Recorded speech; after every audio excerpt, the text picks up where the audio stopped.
Hi, this is Nick Garrison. Again, coming to talk to you about quick Salesforce tips. Now, this tip's a little bit longer than what I normally do, but thought I would do it anyway. So, what we're going to do today is we're going to talk about Process Builder, and I'm going to show you how to create a quick process. How's that? So, to start with, we'll go over the little gear wheel.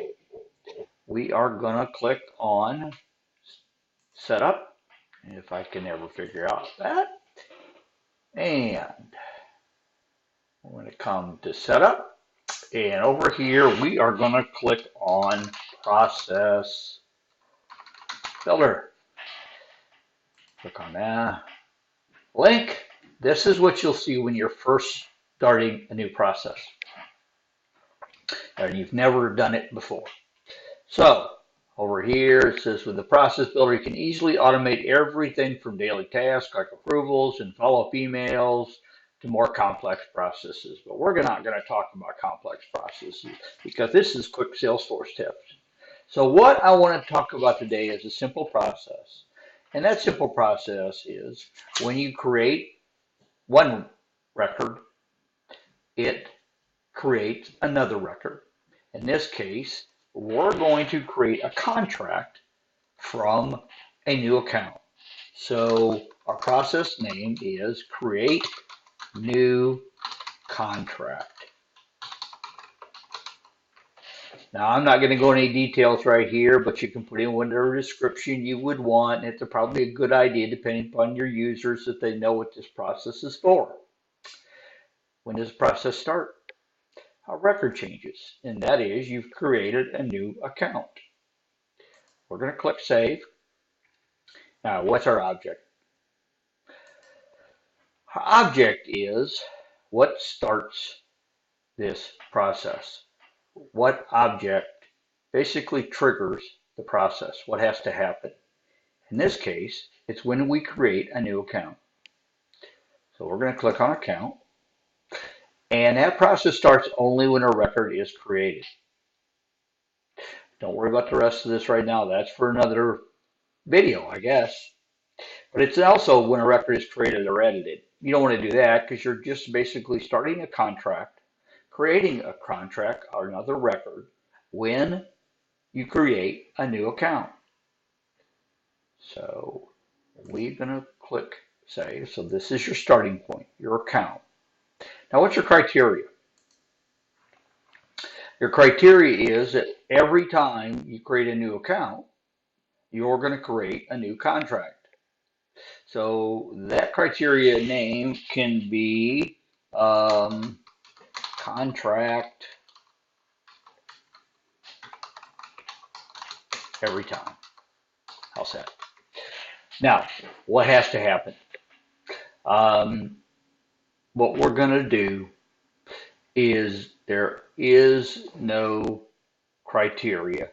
We need to just execute the actions. There's no conditions need to be met, such as is this an active account or not? Or is this account the child of, or not a child, the, yeah, let's just say child account of a parent account. There's no parent account. So we're going to just say no criteria, just execute the action. And come down to the save button. Now, what is our action going to be? Our action is going to be what? To create a record. And what is that record? A new contract.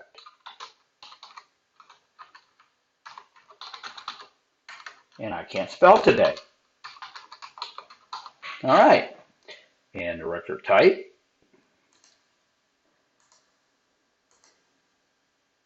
is contract. Now, what's it going to relate to? All right, well, that contract is going to relate to that account. So that's why you have the account ID pre-populated. It's going to be a field reference to the account, not the owner, the account ID. Choose that. That's what field, when you're looking at the contract, and we will go, I don't know if I can do that. Let's make sure I'm in the right place. All right, well, we'll go to contracts here real quick. And we'll just go to a recently viewed.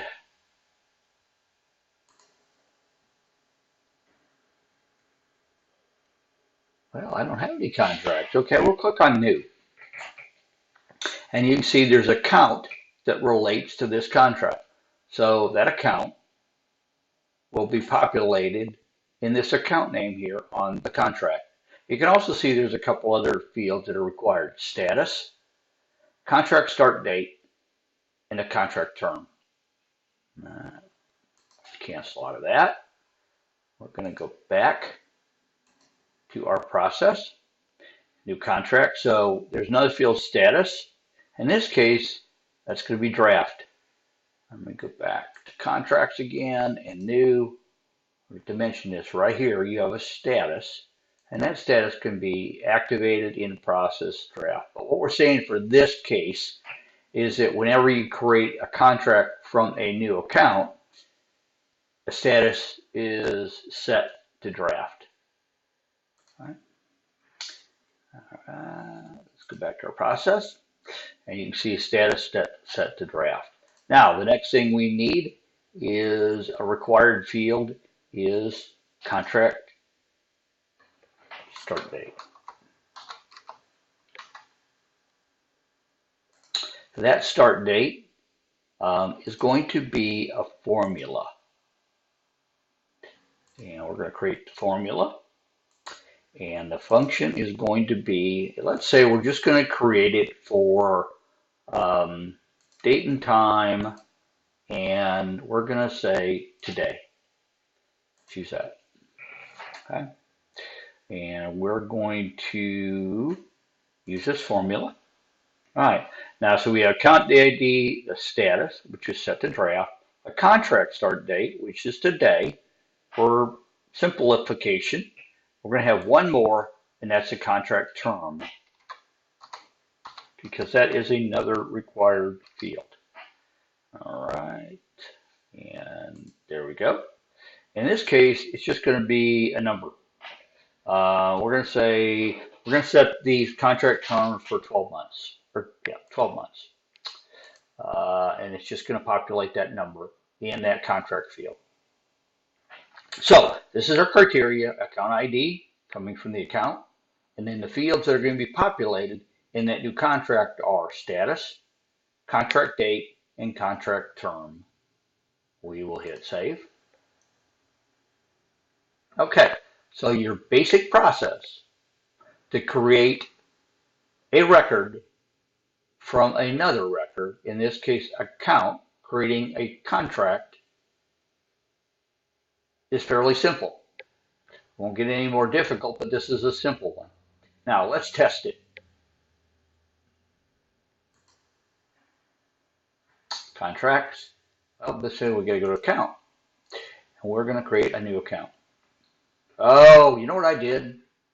I didn't do? I didn't activate it. So in this case, let's activate it. And what this will do, activating this process automatically deactivates any other active version. Confirm. Now, let's go back to home. Let's go to accounts, and let's create a new one. And let's call this Acme Roofing. Okay, we all remember Wile E. Coyote. He loved Acme. All right, we're going to show the rating is hot. And as you can see, I had to add a couple custom fields because they were not in the account record. I added status. That's really the only one I needed to add. And in this case, we set that at draft. We set the rating as high. That's only required fields that's only the one required field is here. But you remember we have other required fields on the contract. So we'll click Save. Now, let's see if the magic happened. There it is, a contract for Acme Roofing. So we're going to pull the contract. We'll go to Details, and you can see that the contract start date is today. The end date is a year from today, and the contract term is 12 months. So, simple process. Create an account or a new record that creates another new record. Now you have a simple process, and that's today's quick Salesforce tip.